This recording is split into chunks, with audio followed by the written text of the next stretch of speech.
Assalamualaikum warahmatullahi wabarakatuh. Saya Dela Puspitasari, mahasiswi PGMI kelas 3B. Saya akan menjelaskan mengenai kurikulum pendidikan Islam perspektif filosofis. Yang pertama, saya akan membahas tentang ciri dan prinsip dari kurikulum pendidikan Islam. Dalam buku Ilmu Pendidikan Islam karya Profesor Dr. Haji Abu Dinata MA, Al-Syaibani mengatakan bahwa ciri dari kurikulum pendidikan Islam itu ada 5. Yang pertama, menonjolkan tujuan agama dan akhlak. Jadi, kurikulum pendidikan Islam tujuannya ditonjolkan pada ilmu agama dan pembentukan akhlak peserta didik. Yang kedua, meluas cakupannya. Kurikulum pendidikan Islam terdiri dari berbagai aspek. Ada aspek sosial, psikologis, spiritual, dan lain-lain. Yang ketiga, bersifat seimbang. Seimbang antara ilmu duniawi dengan ilmu ukhrawi. Yang keempat, bersifat universal atau menyeluruh. Jadi, semua ilmu yang dibutuhkan peserta didik terdapat dalam kurikulum pendidikan Islam. Yang terakhir, yang kelima, kurikulum pendidikan Islam ini didesain sesuai dengan bakat dan minat dari peserta didik. Itu tadi mengenai ciri dari kurikulum pendidikan Islam. Nah, bagaimana dengan prinsip dari kurikulum pendidikan Islam? Sebenarnya, prinsip dari kurikulum pendidikan Islam itu tidak jauh berbeda dengan ciri dari kurikulum pendidikan Islam. Menurut Al-Syaibani, prinsip dari kurikulum pendidikan Islam itu ada 7. Yang pertama, prinsip pertautan yang sempurna dengan agama. Jadi, nilai-nilai dalam ajaran agama itu tertaut dengan sempurna dalam kurikulum pendidikan Islam. Yang kedua, prinsip universal atau menyeluruh. Jadi, semua ilmu yang dibutuhkan peserta didik terdapat dalam kurikulum pendidikan Islam. Peserta didik tidak hanya mendapatkan ilmu ukhrawi saja, melainkan ilmu-ilmu duniawi dan ilmu-ilmu lain. Kemudian yang ketiga, prinsip keseimbangan yang relatif sama, seimbang antara ilmu dunianya dengan ilmu akhiratnya. Yang keempat, prinsip keterkaitan antara bakat, minat, dan juga kemampuan peserta didik. Yang kelima, prinsip pemeliharaan perbedaan individual di antara para pelajar. Maksudnya di sini, setiap peserta didik memiliki bakat dan minat yang berbeda. Nah, bakat dan minat yang berbeda itu akan dipelihara dan dikembangkan dalam kurikulum pendidikan Islam. Yang keenam, prinsip menerima perkembangan zaman. Jadi, kurikulum pendidikan Islam akan mengikuti perkembangan zaman dan sehingga kurikulum pendidikan Islam tidak cenderung monoton hanya itu saja. Kemudian yang terakhir, yang ketujuh, prinsip keterkaitan antara berbagai mata pelajaran dan pengalaman serta aktivitas yang terdapat dalam kurikulum. Di sini peserta didik dituntut untuk mempraktekkan kurikulum pendidikan Islam dalam kehidupan sehari-hari. Jadi, peserta didik tidak hanya mendapatkan teori saja, melainkan juga dapat mempraktekannya secara langsung.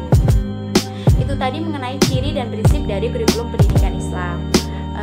Kemudian yang kedua, saya akan membahas mengenai ilmu-ilmu yang menjadi bahan dalam kurikulum pendidikan Islam.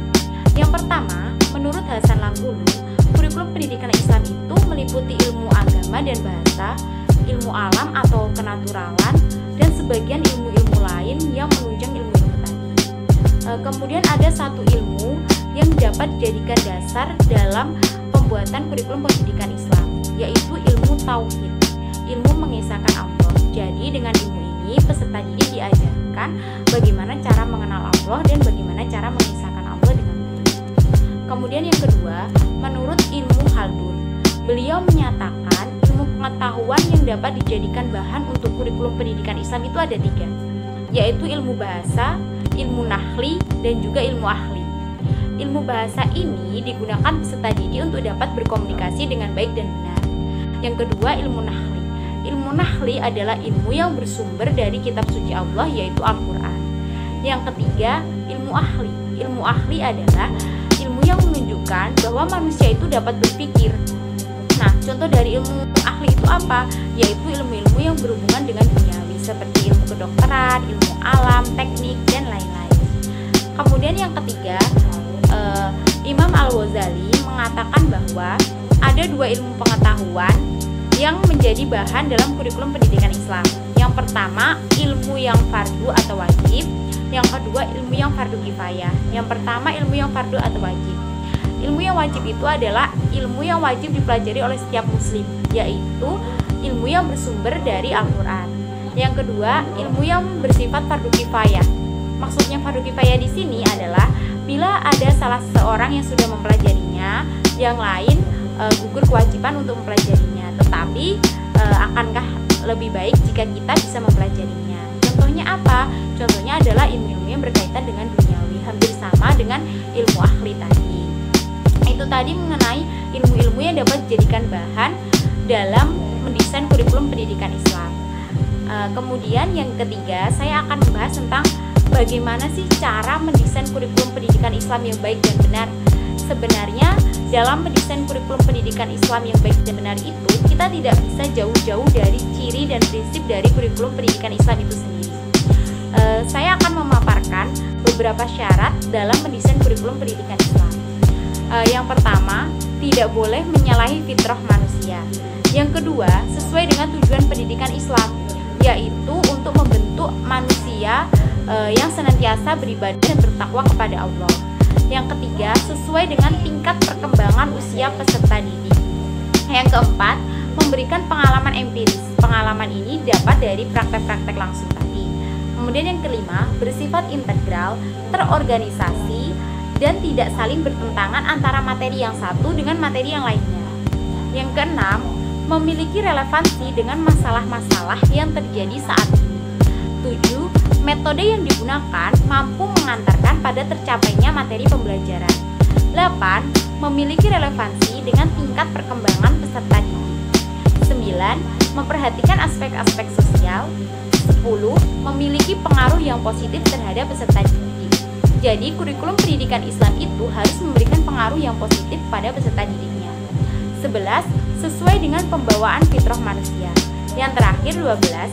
Memuat ilmu-ilmu alat untuk mempelajari ilmu-ilmu lain. Nah, dari beberapa syarat yang saya paparkan tadi dan juga ciri dan prinsip, kita bisa menarik 3 kesimpulan. Yang pertama, dalam mendesain kurikulum pendidikan Islam itu harus berkaitan dengan pengembangan bakat, minat, kecenderungan, dan pembawaan manusia. Yang kedua, berkaitan dengan persiapan manusia sebagai hamba Allah, yaitu hamba yang senantiasa bertakwa dan beribadah kepada Allah. Yang ketiga, berkaitan dengan pengembangan ilmu pengetahuan, keterampilan, pengalaman, spiritual, dan sosial.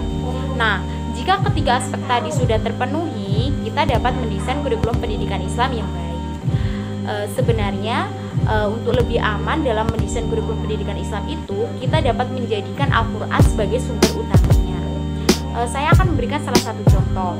Contohnya dalam Quran surat Al-Alaq ayat 1. Iqra bismi rabbikal ladzi khalaq, yang artinya bacalah dengan menyebut nama Tuhanmu yang menciptakan. Perintah membaca di sini maksudnya adalah kita diperintahkan untuk mempelajari ayat-ayat Allah. Itu tadi mengenai bagaimana cara mendesain kurikulum pendidikan Islam yang baik dan benar. Yang terakhir saya akan membahas tentang kurikulum pendidikan Islam yang ada di lembaga pendidikan Islam. Ini adalah lembaga pendidikan Islam yang ada di Indonesia ya. Sebenarnya kurikulum pendidikan Islam yang ada di lembaga pendidikan Islam di Indonesia saat ini sudah mengikuti perkembangan zaman. Meskipun beberapa ada juga yang masih mengedepankan ilmu ukhrawinya saja dan tidak melihat prinsip dari pendidikan Islam itu sendiri, yaitu keseimbangan antara ilmu ukhrawi dengan ilmu dunia. Saya akan membahas beberapa lembaga pendidikan Islam. Yang pertama yaitu kurikulum pesantren. Zaman dahulu, pesantren itu tidak memiliki kurikulum dan hanya bersumber pada kiai sebagai pemilik pesantren tersebut.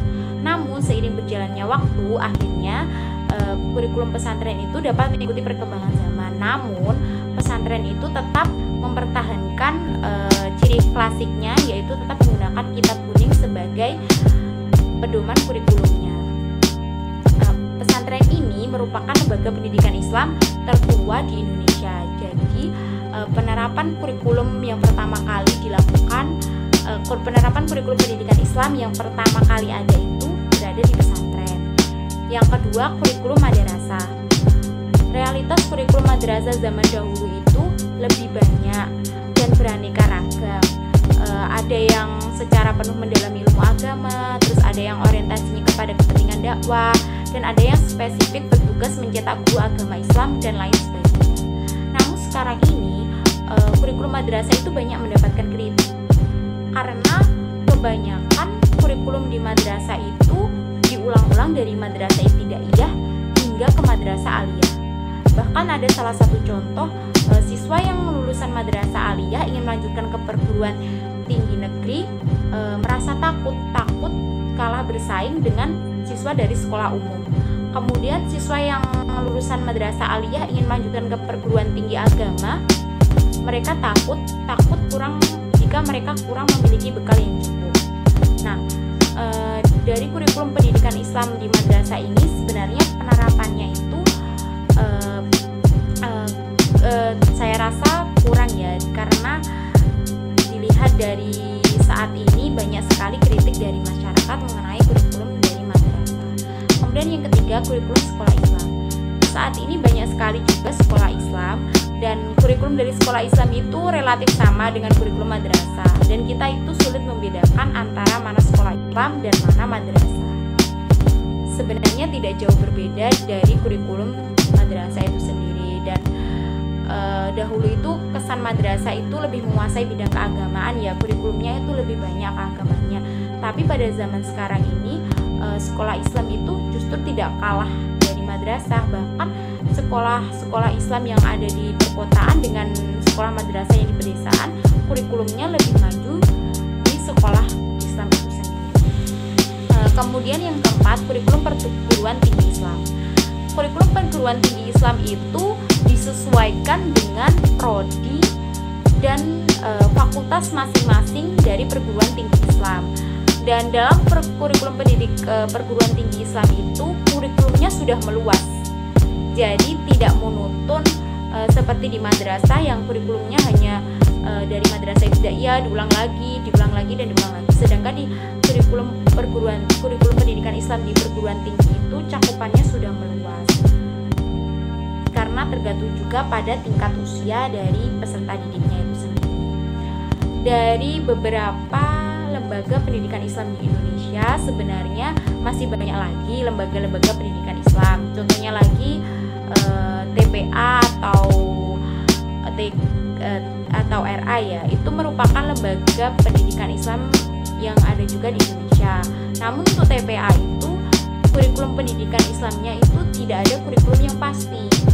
Nah, kurikulum untuk di TPA itu tergantung pada pihak pengelola sendiri. Jadi belum memiliki kurikulum yang pasti dari pemerintah. Sebenarnya kurikulum pendidikan di lembaga pendidikan Islam di Indonesia ini sudah cukup baik karena disesuaikan dengan masing-masing lembaga itu sendiri. Tapi masih ada perlu pembaruan mengenai kurikulum pendidikan Islam agar membuat pembelajarannya itu lebih menarik, yaitu membuat metode atau media pembelajaran yang memudahkan peserta didik untuk mempelajari kurikulum pendidikan Islam. Dan diusahakan dalam kurikulum pendidikan Islam saat ini itu lebih dikedepankan dalam prakteknya saja, tidak hanya teori saja. Karena kebanyakan saat ini peserta didik hanya mendapatkan teori tanpa mereka diajarkan untuk praktek langsung dalam kehidupan sehari-hari. Jika perlu, kita sebagai pendidik itu memberikan contoh kepada peserta didik bagaimana penerapan kurikulum pendidikan Islam yang baik dalam kehidupan sehari-hari. Itu tadi pemaparan saya mengenai kurikulum pendidikan Islam dalam perspektif filosofis. Sekian dari saya, terima kasih. Apabila ada kurang lebihnya saya mohon maaf. Wassalamualaikum warahmatullahi wabarakatuh.